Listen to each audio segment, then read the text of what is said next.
Halo, selamat malam rekan-rekan yang dikasihi dalam nama Tuhan Yesus. Malam hari ini kita akan belajar kembali kebenaran firman Tuhan dan melihat daripada kisah perjalanan Yesus pada waktu di muka bumi ini.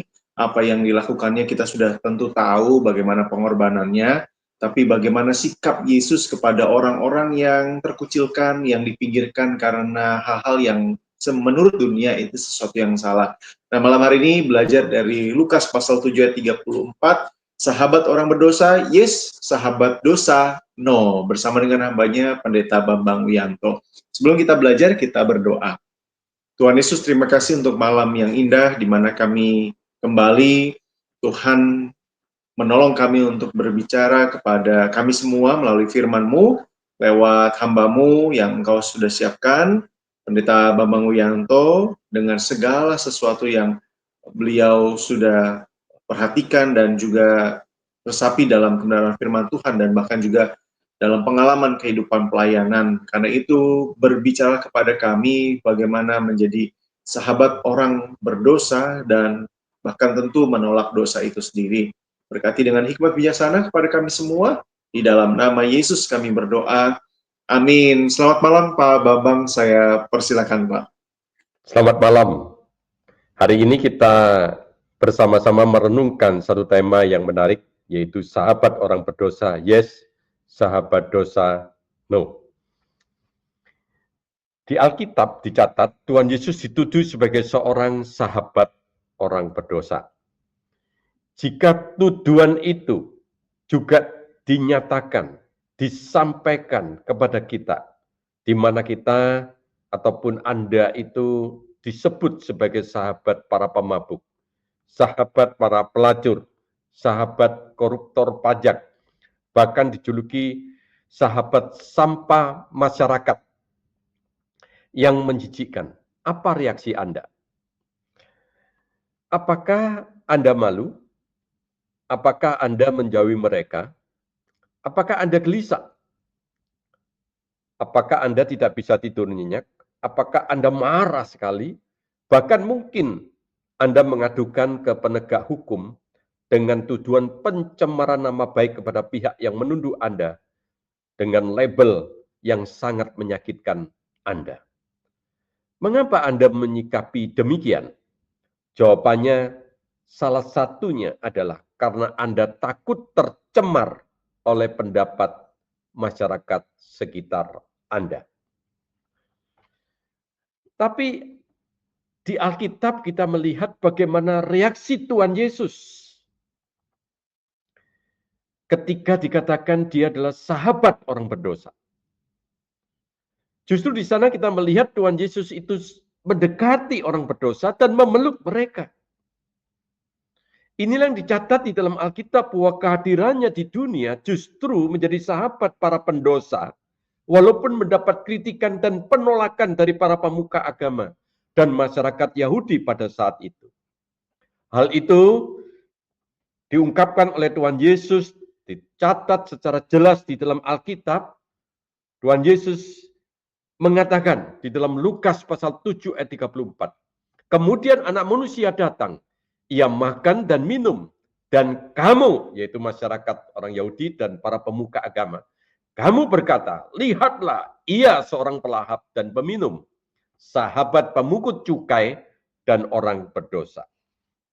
Berdasarkan konteks, ayat ini menyatakan dengan tegas bahwa Tuhan Yesus sedang mengkritik keberadaan pemimpin agama dan masyarakat Yahudi yang sangat munafik dan ketidakpercayaan mereka terhadap kehadiran anak manusia untuk bersahabat dan menyelamatkan orang berdosa.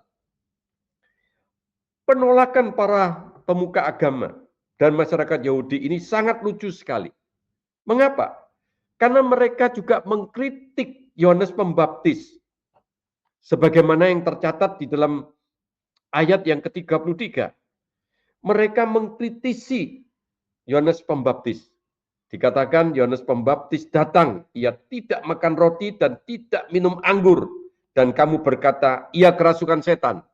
Itu tertulis dalam Lukas pasal 7 ayat 34. Jadi, lucu sekali. Yohanes Pembaptis tidak makan roti dan tidak minum anggur, disebut kerasukan setan. Tetapi pada waktu Tuhan Yesus itu makan dan minum, dikatakan dia adalah seorang pelahap. Ken Hughes itu menjelaskan penolakan terhadap Tuhan Yesus ini sangat menyakitkan. Karena deskripsi itu sebetulnya memberikan satu gambaran tentang anak pemberontak di dalam Ulangan pasal 21 ayat 20 sampai 21. Coba Bapak Ibu coba lihat di dalam bagian ini. Mereka harus berkata kepada para tua-tua kotanya, anak kami ini degil dan suka membangkang. Ia tidak mau mendengarkan perkataan kami. Ia seorang pelahap dan peminum. Lalu semua laki-laki sekotanya melempari anak itu dengan batu sehingga ia mati. Demikianlah harus kau hapuskan yang jahat itu dari tengah-tengahmu. Seluruh orang Israel akan mendengarnya dan menjadi takut. Jadi di dalam konteks ini mereka menolak kehadiran Tuhan Yesus sebagai sahabat orang berdosa. Itu sungguh-sungguh ingin mengatakan bahwa Tuhan Yesus itu menyerupai gambaran seorang anak pemberontak yang harus dirajam. Itu sama saja penganut agama Yahudi, para pemuka Yahudi, masyarakat Yahudi menyebut Yesus sebagai orang berdosa dan murtad. Mereka menolak kehadiran Yesus sebagai sahabat orang berdosa. Sebab mereka sudah terindoktrinasi oleh ajaran dan sistem keagamaan untuk menyingkirkan orang-orang berdosa dari komunitas mereka sebab mereka dianggap najis. Yang lebih parah, mereka melihat diri mereka sangat kudus dan suci dibandingkan dengan orang lain, padahal hidup mereka itu juga penuh dengan kenajisan. Sehingga untuk menutupinya, mereka menampilkan jati diri mereka yang penuh dengan kepalsuan, dengan tampilan kehidupan yang memukau dan mengesankan di hadapan manusia lainnya. Inilah yang menyebabkan mereka tidak memahami Injil seutuhnya, bahwa Kristus sebagai anak manusia datang ke dalam dunia orang berdosa, bersahabat dengan orang berdosa, menyelamatkan mereka yang berdosa, termasuk para pemuka agama dan masyarakat Yahudi. Ini sebuah parodi kehidupan kalangan pemuka agama dan umat Yahudi yang tidak lucu dan sangat memalukan pada saat itu. Namun, ironisnya adalah sebenarnya Anda dan saya memiliki kehidupan yang hampir mirip. Di mana kehidupan Anda dan saya lebih takut kepada penilaian manusia, namun tidak takut kepada penilaian Allah. Kalau boleh jujur, Anda dan saya tidak nyaman duduk dengan para pendosa untuk berinteraksi, untuk berelasi, guna menginspirasi dan mempengaruhi hidup mereka menjadi lebih baik. Kita menjauhi mereka guna menyelamatkan diri kita menjadi cibiran masyarakat dengan memakai alasan agamawi, yaitu agar kita tidak terkontaminasi dengan kehidupan mereka yang sudah jatuh di dalam kedalaman dosa. Itu alasan yang kita pakai. Alasan rohani yang kita pakai. Jadi sebenarnya terlalu munafik Anda dan saya sebagai orang berdosa tidak mau bersahabat dengan orang berdosa. Karena Anda dan saya takut kepada penilaian manusia lain yang juga berdosa. Sekali lagi, jadi sebenarnya terlalu munafik Anda dan saya sebagai orang berdosa. Tidak mau menjadi sahabat orang berdosa. Karena Anda dan saya takut kepada penilaian manusia lain yang juga berdosa. Tuhan Yesus tidak demikian, saudara. Kalau kita melihat di dalam Lukas pasal 7 ayat 34, dia mengatakan, kemudian anak manusia datang. Ketika ia makan dan minum, dan kamu berkata, lihatlah ia seorang pelahap dan peminum, sahabat pemungut cukai dan orang berdosa. Perkataan kemudian anak manusia datang merupakan satu perkataan yang penting yang diucapkan oleh Tuhan Yesus. Tuhan Yesus ingin mengatakan, anak manusia datang dengan jelas itu diungkapkan melalui PL memiliki satu pengertian yang sangat dalam. Bila kita melihat Mazmur pasal 25 ayat 8, Tuhan itu baik dan benar, sebab itu ia menunjukkan jalan bagi orang yang sesat. Ayat ini memiliki satu konteks berbicara tentang Daud yang sedang memohon belas kasihan dan kemurahan hati Allah untuk pengampunan dosa dan perlindungannya dalam menghadapi musuh. Dan Daud mengalami kehadiran Allah yang penuh dengan anugerah, di mana saat dia tersesat dan menjadi pendosa, Allah sebagai pribadi yang aktif mencari dirinya untuk menganugerahkan pengampunan dan membimbing serta menuntun kehidupannya ke jalan yang benar. Daud dipeluk oleh Tuhan pada waktu dia berdosa. Tuhan mendekati dia. Dan Tuhan menjadi sahabatnya. Dia mengampuni dosa Daud. Dan meluruskan jalan Daud yang sudah tersesat. Bagian kedua dari Yeskiel pasal 34 ayat 16. Di sana dikatakan, yang hilang akan kucari, yang tersesat akan kubawa pulang, yang luka akan kubalut, yang sakit akan kukuatkan, serta yang gemuk dan yang kuat akan kuawasi. Aku akan mengembalakan mereka sebagaimana seharusnya. Di dalam bagian ini, Allah memberikan pesan pastoral kepada Yeskiel bahwa dirinya adalah gembala yang sejati bagi umatnya yang tersesat. Allah menyatakan komitmennya. Dia adalah Allah sebagai gembala mencari yang hilang, membawa pulang yang tersesat, membalut yang luka, menguatkan yang sakit, serta mengawasi dan menghakimi yang gemuk, artinya yang sombong dan yang kuat itu. Pesan ini sangat kuat sebab disampaikan saat bangsa Israel sedang tercerai-berai dan sebagian di pembuangan Babilonia. Dengan demikian, arti dari ayat ini sangat meresap sekali, di mana Allah berinisiatif mencari yang hilang, di mana Allah tidak menunggu yang hilang itu kembali. Allah mendekat, menggendong mereka pulang saat mereka tersesat atau saat mereka menjauhi kebenaran Allah. Allah membalut dan memulihkan umatnya yang luka secara fisik dan spiritual. Allah memberi kekuatan yang baru kepada mereka yang mengalami remuk secara batinia. Allah tidak membiarkan ketidakadilan yang berlangsung yang dilakukan oleh orang-orang yang sombong dan kuat. Sehingga John Calvin itu mengatakan Tuhan sendiri menyatakan bahwa dia akan menjadi gembala umatnya karena para gembala manusia telah gagal. Inilah sumber dari segala penghiburan. Saudara, begitu banyak para gembala manusia itu menjauhi orang berdosa. Tapi Tuhan menyatakan dirinya bahwa dia menjadi gembala umatnya. Menjadi sahabat umatnya. R.C. Sproul mengatakan, bagian ini menggambarkan Kristus sebagai gembala yang baik. Allah yang bertanggung jawab atas pemeliharaan umatnya. Bukan melalui pendelegasian, tetapi melalui inkarnasi. Dia datang sebagai manusia, sebagai gembala yang baik. Dia datang memeluk Anda dan saya yang berdosa.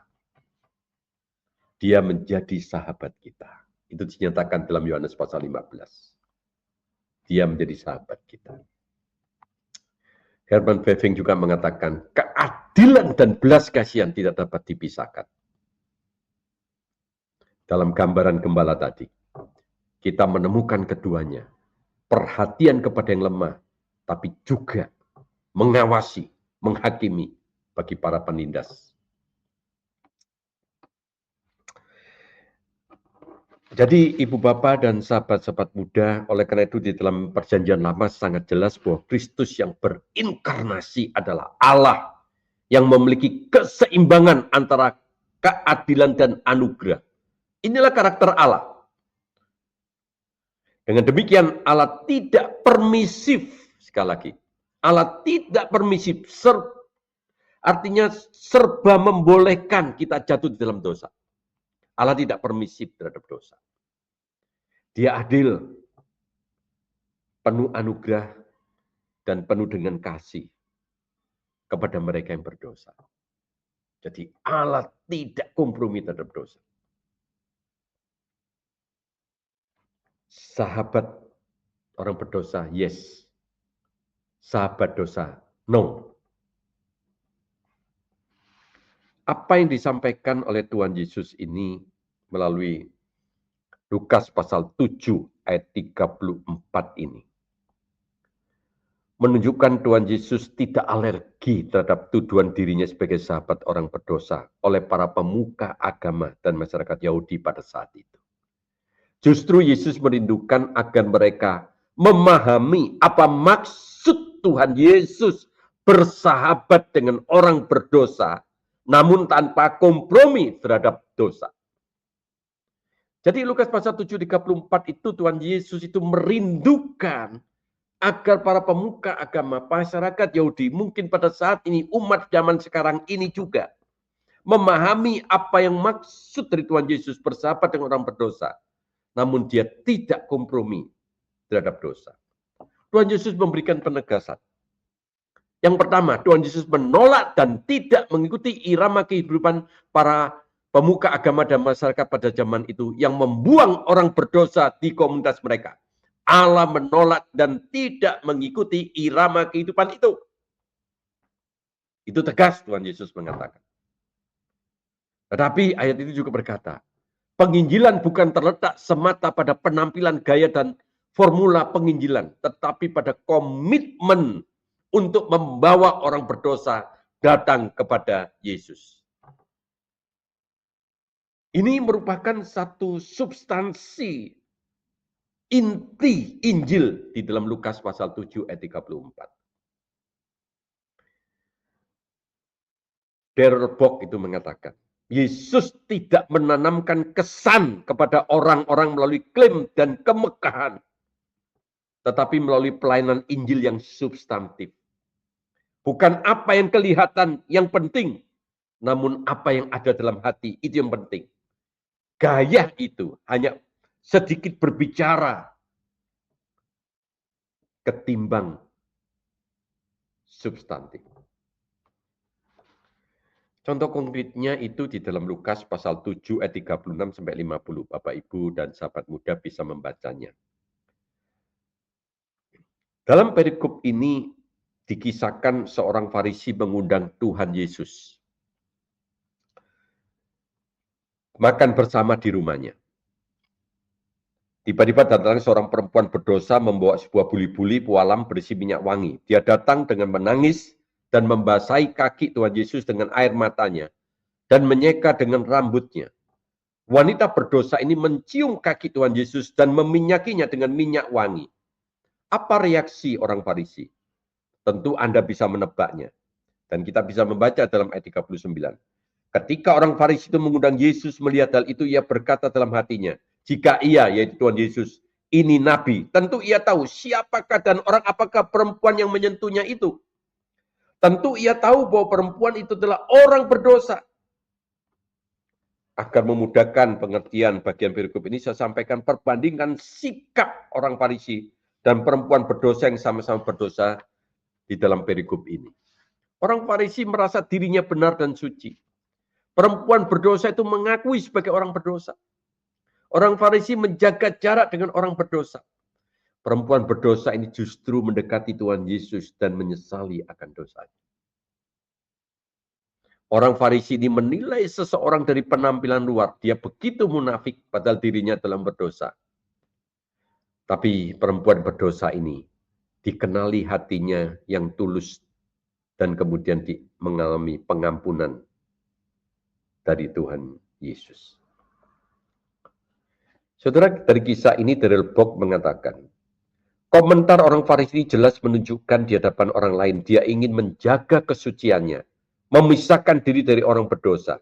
Dia menjauhi perempuan berdosa ini, sehingga dengan jelas menyatakan bahwa ia tidak mendukung gaya hidup perempuan berdosa ini. Tapi kita melihat bagaimana sikap Tuhan Yesus, saudara. Yesus berbicara dan berkhotbah tentang dosa, tapi dia tidak memisahkan diri dari orang-orang berdosa dan mengerti bahwa agar cahaya dapat bersinar dalam kegelapan, Cahaya harus mengalahkan kegelapan. Itu intinya beritanya. Jadi dalam bagian ini Yesus berbicara, memang berkhotbah pada saat tentang dosa. Tapi bagaimana mungkin dia memisahkan dirinya dari orang berdosa? Justru Tuhan Yesus mengatakan, agar cahaya dapat bersinar dalam kegelapan, cahaya harus mengalahkan kegelapan itu sendiri. Sangat menarik sekali, Daniel Bock juga mengatakan Yesus menunjukkan melalui contoh orang berdosa yang terkenal ini, bahwa tidak ada lubang yang terlalu dalam untuk dijangkau oleh tangan Tuhan Yesus yang pengasih dan penuh belas kasihan. Luar biasa, saudara. Jadi dalam bagian ini kita melihat bahwa bagi Tuhan Yesus tidak ada lubang yang terlalu dalam. Orang yang jatuh yang terlalu dalam keberdosaannya untuk dijangkau oleh tangan Tuhan Yesus yang pengasih dan penuh belas kasihan itu.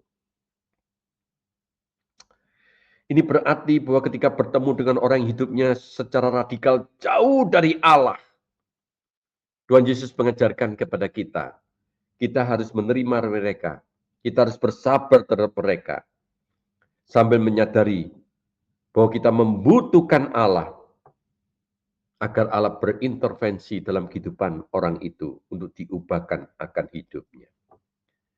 Injil tidak saja menawarkan apa yang mereka butuhkan, tetapi Injil itu juga memberikan apa yang kurang dari orang berdosa itu. Kita kadang-kadang melakukan sesuatu dalam urutan yang salah atau terbalik, di mana kita mendahulukan kesucian hidup. Padahal Allah berjanji melalui anugerahnya, dia akan membangun satu hubungan dengan orang berdosa untuk membersihkan kehidupan orang berdosa itu.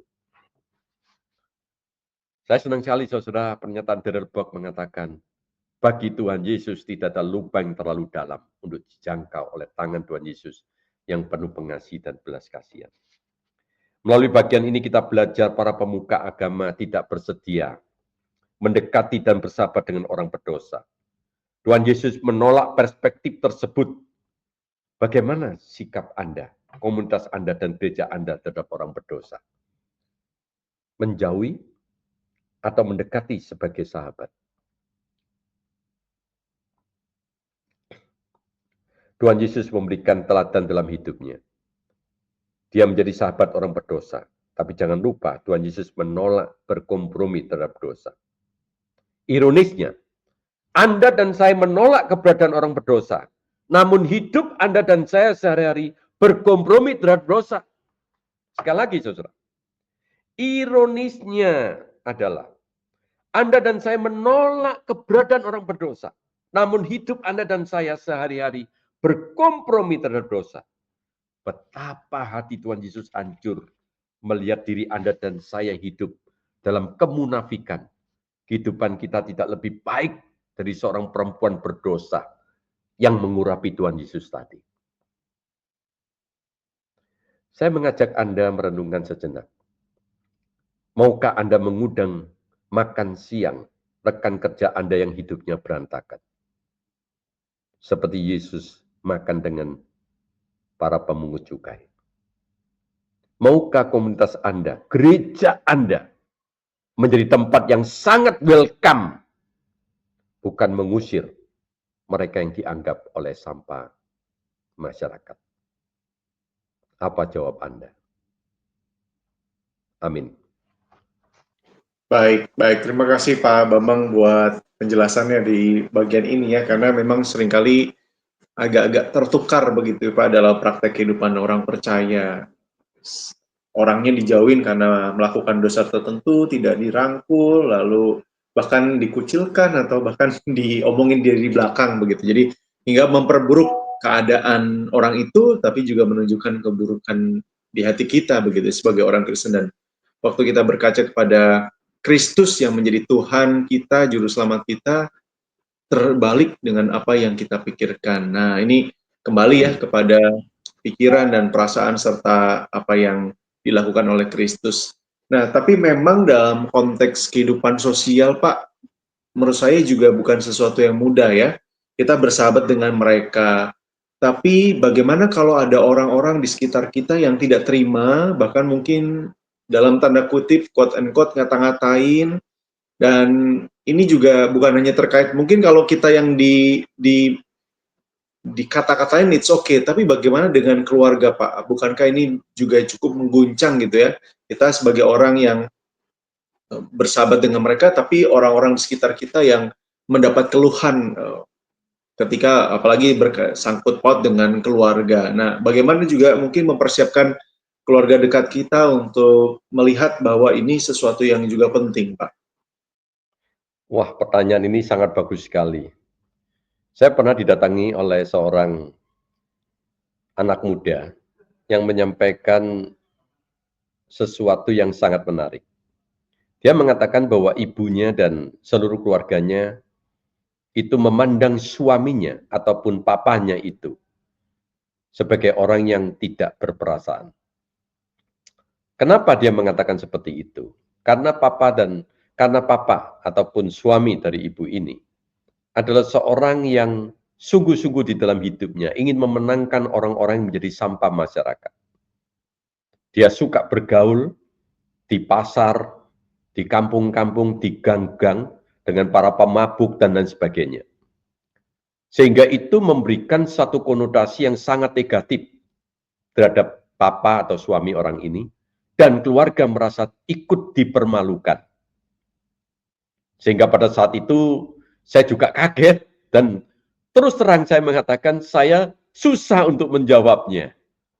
Karena saya juga bisa bayangkan ya, kalau kita juga bergaul dengan para pemabuk di muka bank begitu ya, tukang pukul begitu.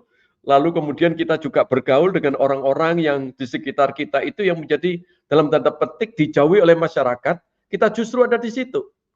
Nah, tetapi saya memberitahu dulu, papa atau suami ini tidak ikut di dalam berdosa, tidak. Memang dia merindukan untuk menjadi pemberita Injil bagi mereka yang tersisihkan di masyarakat.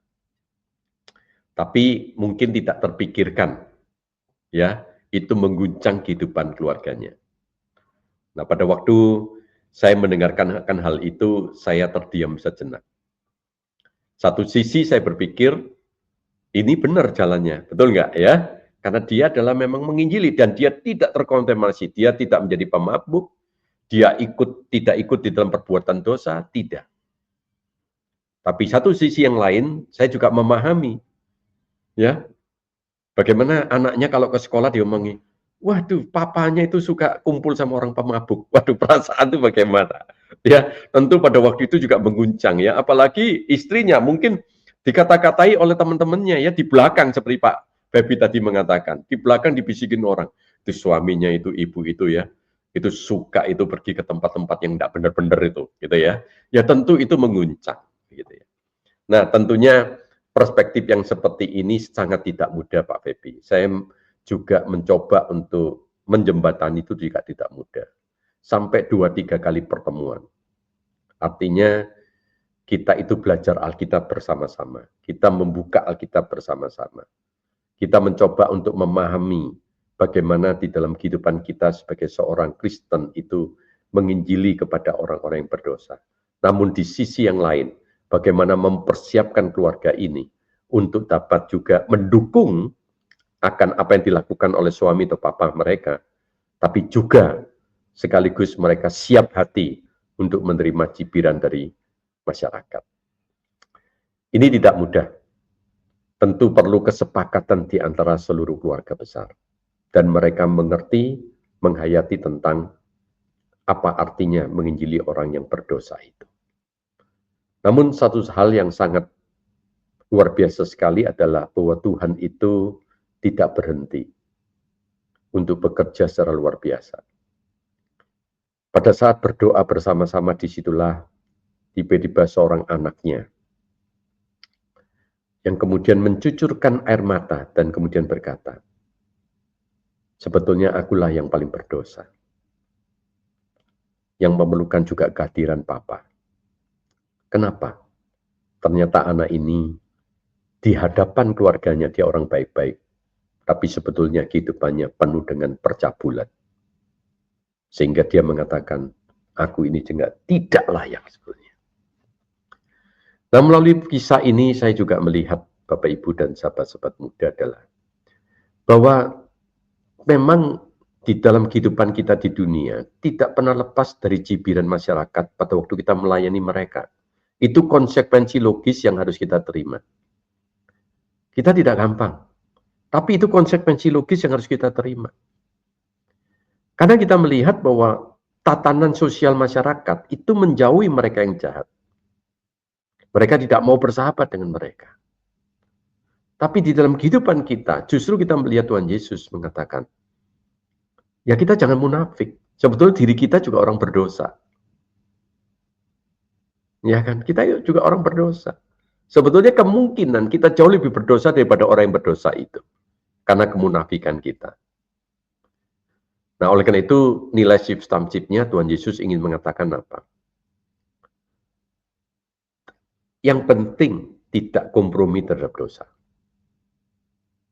Jadi artinya dalam kehidupan kita, jangan kita kumpul dengan mereka, kita ikut-ikutan mereka. Tapi justru kita berkumpul dengan mereka, kita tidak pernah kompromi terhadap dosa. Dan itu bisa menjadi kesaksian yang baik. Alangkah bahagianya kalau seorang yang dimenangkan itu kemudian bersaksi. Dan mengatakan, saya yang jatuh di dalam dosa, dalam lembah dosa yang seperti ini. Justru karena Bapak ini, saya bisa bertobat dan menerima Kristus sebagai juru selamat pribadi. Itu jauh lebih mulia. Ini adalah satu pekerjaan yang tidak mudah. Namun sekali lagi, dengan rentangan waktu, saya yakin ada orang yang bersaksi tentang apa yang kita lakukan. Bahwa itu adalah sesuatu yang sangat inspiratif. Di mana orang yang dijauhi masyarakat, diselamatkan oleh Tuhan Yesus. Dan bahkan mungkin pada satu saat dia menjadi seorang yang hebat di dalam memberitakan akan Injil. Begitu banyak hamba-hamba Tuhan yang sekarang ini ada adalah orang yang berdosa. Yang menjadi sampah masyarakat. Tapi pada waktu mereka melayani, mereka dipakai Tuhan secara luar biasa. Kita melihat Paulus. Siapa yang mau bersahabat dengan Paulus? Seorang penganiaya jemaat. Tapi Tuhan Yesus datang kepada dia. Dan menjadikan dia sebagai seorang rasul yang begitu hebat. Orang yang berdosa. Orang yang begitu jahat. Dia menyiksa orang Kristen. Justru dipakai Tuhan luar biasa. Demikian penjelasan saya, Pak. Baik. Terima kasih Pak Bambang buat penjelasannya. Betul ya, memang sesuatu yang tidak mudah atau apalagi dilakukan oleh hanya seorang diri tanpa kelompok. Nah, kalau gitu pertanyaan berlanjut Pak, dalam konteks secara sosial juga, dalam konteks komunitas begitu ya.